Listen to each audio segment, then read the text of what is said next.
Welcome to Canada's podcast. Hi there, everyone. I'm Phil Bliss, founder and CEO of Canada's podcast, coming to you today from Toronto. Today, we're going to meet Emily Hosey. Emily has a track record of affecting industry-shifting growth and success in the retail space at fashion powerhouses like TJ Maxx, Saks Fifth Avenue, etc.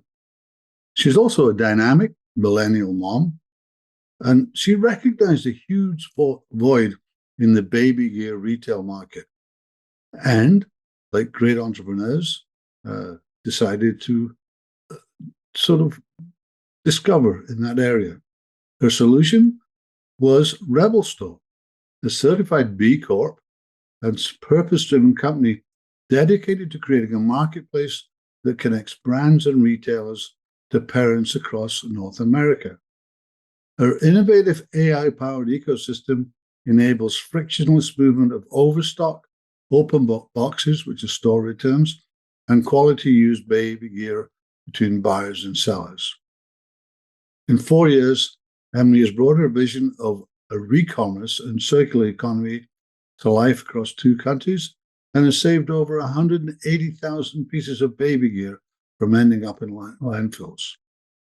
So, Emily, welcome to Canada's podcast. Great to meet you. And as I said earlier, I've been reading about your venture, and it's very interesting. But let's talk about your background and the interesting parts about that.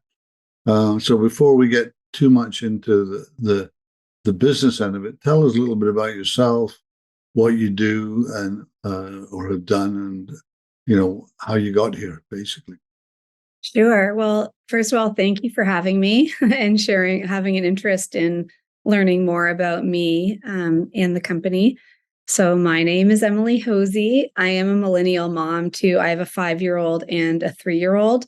And I'm also the founder of Rebel Stork. We are nationwide across the United States and Canada, and we are considered the largest baby gear liquidator and returns re-commerce platform in North America. And prior to Rebel Stork, I also was in the retail industry. I adore the retail industry, specifically the off-price channel of the retail industry.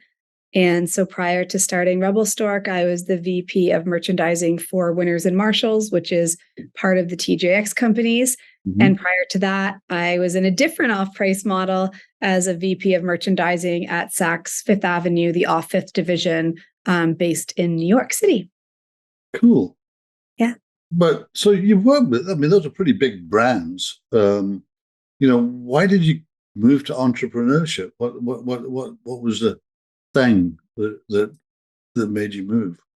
I mean, from an early age, I always knew that I eventually wanted to have my own business, but I knew it would be in retail, but I wasn't quite sure. I didn't have the idea. I didn't know what it would be. And I think, throughout my career, I always tried to work at the leading companies at the leaders in the industry, where I could learn as much as I could and work underneath some amazing creative leaders that push boundaries. And I think I just got to a point in my own career where I guess my mind frame flipped from I'm so lucky to have this job working for X company to this company is really lucky to have me working for them. And it was kind of at that moment, I realized I think I'm ready to start my own thing. And the idea came to me when through a life experience, which I think that's common. I mean, you would know from interviewing so many entrepreneurs, but I think a lot of times the ideas come from your own personal experience. And when I got pregnant with my son, I wondered where does baby gear liquidation go? Where can you go to buy deals on baby gear? And that kind of started the whole process. That's interesting. So what have you found best about being an entrepreneur versus being an employee? Your decisions, you feel the benefit or the lack of benefit from every decision that you make. Mm-hmm. You can move very quickly. You have to move very quickly. You start with one idea and you go down that road, but you kind of, you're re-examining whether or not you continue the course or you pivot in like a 60, 90-day period versus a year to 2 years. It's just very fast paced, and I really enjoy that. Mm-hmm. Good. So you've done very well in the short time. What's the greatest challenge you faced in the business today? I would say there's probably two that were the biggest challenges. Over time, they've become less of a challenge, but they were, it was a lot of hard work to kind of get to the point of it's not so much a challenge. I would say the first is raising capital is extremely challenging. Just in general, as a female, it can sometimes have a little bit more challenge associated with it. But then that kind of becomes less of a challenge once you have a track record and you're proving your business and your unit economics are working. So I don't think it's ever easy, but the challenge that existed in the very early days has lessened. And then I would probably say the second biggest challenge was, Rebel Stork created an industry that didn't exist. So baby gear returns were being thrown into landfills. And we came along and we're like, well, we don't like, there's another solution. We can take those returns and we can be your re-commerce partner and resell them safety vetted on our platform. And I think just disrupting an industry that had been working for so many years and decades, doing what they'd always been doing was sometimes like, running into a brick wall every single day. But then, eventually the brands and the retailers come around and they partner with you. And we always joke internally, like, we remember those days. Some of the brands and retailers don't acknowledge those days, but like we remember them, and it was really hard. But then once you kind of get that first brand, that first retailer on board, then everything there's momentum and it gets easier. But I would say those were the two biggest challenges. Do you have I'm sure because you really are have been creating a new channel, a new retail channel, if you like. And you've probably come up against some unexpected challenges.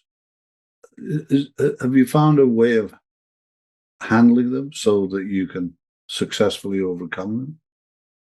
Yeah, I mean, I think as it pertains to like a lot of our business is dependent on our supply pipeline. So the relationships that we build with brands, the relationships that we build with retailers, because we're processing their returns.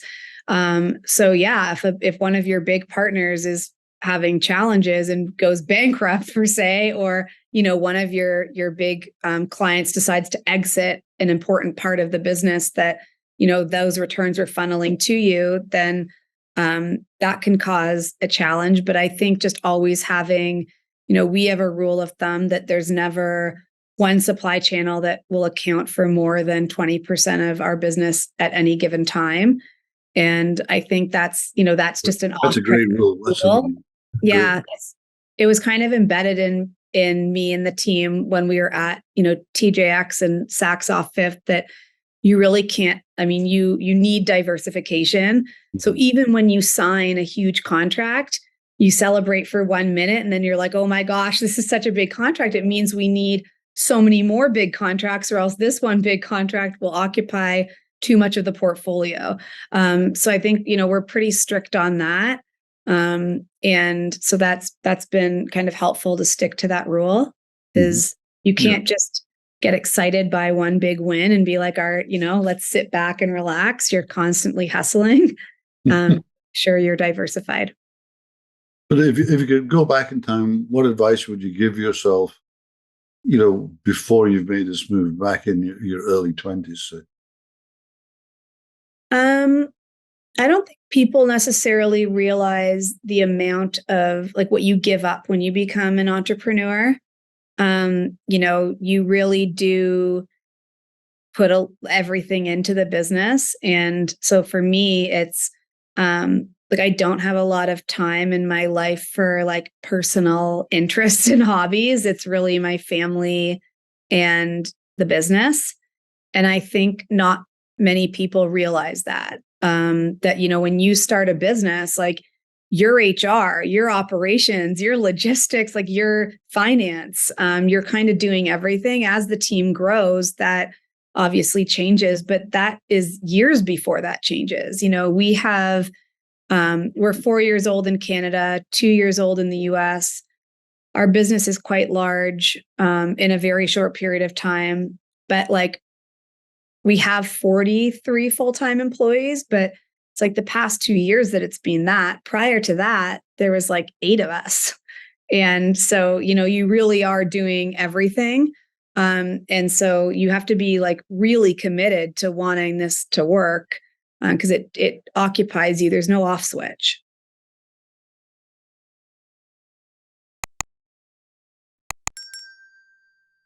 What's the best piece of advice that you've received? That kind of advice that you keep beside you. That it's there. It's sort of implanted, and what's that? The best piece of advice I've ever been given has been to just like keep your head down and stay really focused on what you're trying to do, and not be distracted by what other people are doing. I think that that's the most important. I think in the age of, social media and LinkedIn, there's a lot of the great stuff being shown, and it can be distracting. Reading about other people like seamlessly raising so much money and it's so easy and it happens so quickly. Like if that's true, it's an anomaly. Businesses growing 10x with like, these crazy margin numbers, like those are very few and far between. And so I think, just keeping your head down and not being distracted. It was a line that an old boss of mine said that if you spend your time counting other people's sprinkles, then your ice cream will melt. And I think we talk about that a lot here at Rebel Stork is we know our mission. We know the 4 things we are focused on that we must accomplish and heads down on those and like, don't worry about, what's going on around us. So that's good. That's good mentorship. But what specific advice would you give to somebody that sort of like you were, 2 or 3 years ago, kind of thing? It's just thinking of starting up. And we have a lot of viewers and listeners like that listen to us to get that kind of feedback. You have to have really tough skin, and you have to be able to, be a great leader. I think like you have to be able to get, rejections and no's over and over and over, and then walk out of the conference room and be like, guys, we had a great week. Like, let's keep going. And I think that, for a lot of entrepreneurs or people looking to start their own business, like if you're doing something truly different that hasn't existed before, you will have more no's and hurdles than clean roads and yeses. So you have to be like not tough, but you have to have a really thick skin, and you have to be able to have so much confidence in yourself that you're almost delusional how much confidence you have, because otherwise you won't move forward. So where do you see yourself in the next 5 years? My goodness. Owning the baby gear industry, obviously. We see ourselves partnered with every brand and retailer that we currently are, plus more, possibly expanding internationally. I see myself still doing this. That's Um, good. That's I good. mean, that's for sure. Yeah. But yeah, I mean, Yeah. probably that. Okay. That's A okay. bigger team. Let's have some fun questions now. Yeah. Yeah, because that's good, some good insights there for people. So if you weren't doing what you're doing now, what would you be doing instead? I do believe I would still be in the retail industry. Mhm. And I think I would have my own business. That would not be different. Would it be like a tech marketplace, AI returns liquidation company, like complex? Like maybe not. Maybe it would be a clothing line, or maybe it would be, something more direct to consumer. Mhm. But I definitely, it would be in the retail industry for sure. I don't know if you've got much time, but what book are you currently reading, listening to, and would recommend to people? So I keep two sets of books on my nightside table. One is a business book, and one is like a beach read.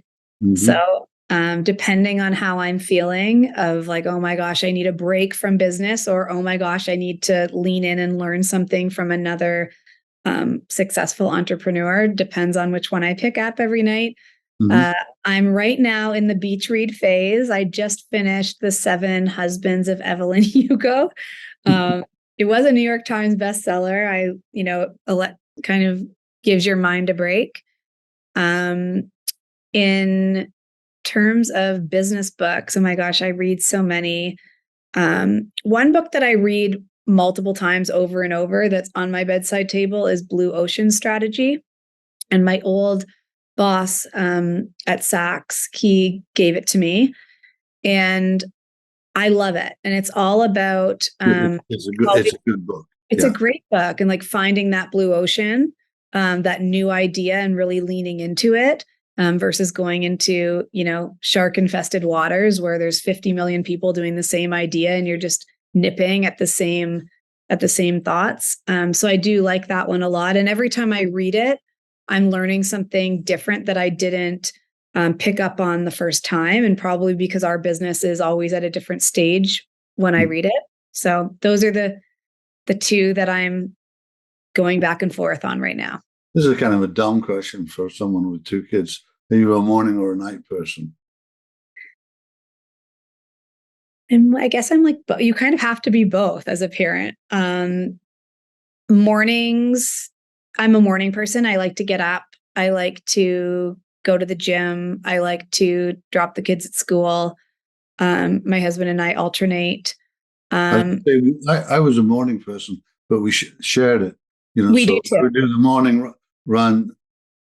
My wife would do the afternoon run.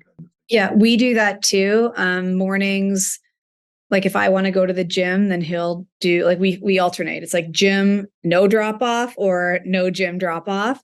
Um, I do a lot of work at night. I feel like it's a time where I can really sit down and focus. The kids are a little bit older now, but before, I used to always get a little nervous going to bed because you never know as a parent what the night will bring. So I would always be worried to stay up too late because, you could have the kids getting up in the middle of the night. But I feel like my kids now are older at 5 and 3, that's not a worry anymore, and I can work kind of whenever. If you had to pick one word to describe yourself, what would it be, and why would you choose that word?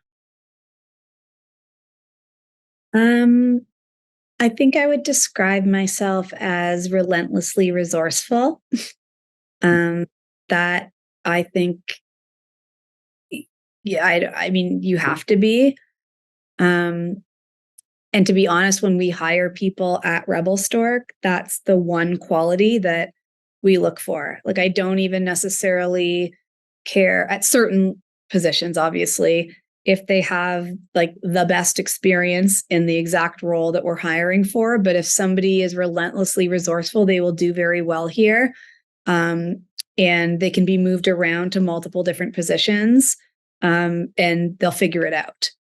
I would say that probably is I would describe myself as that. And I think that's one of my biggest strengths.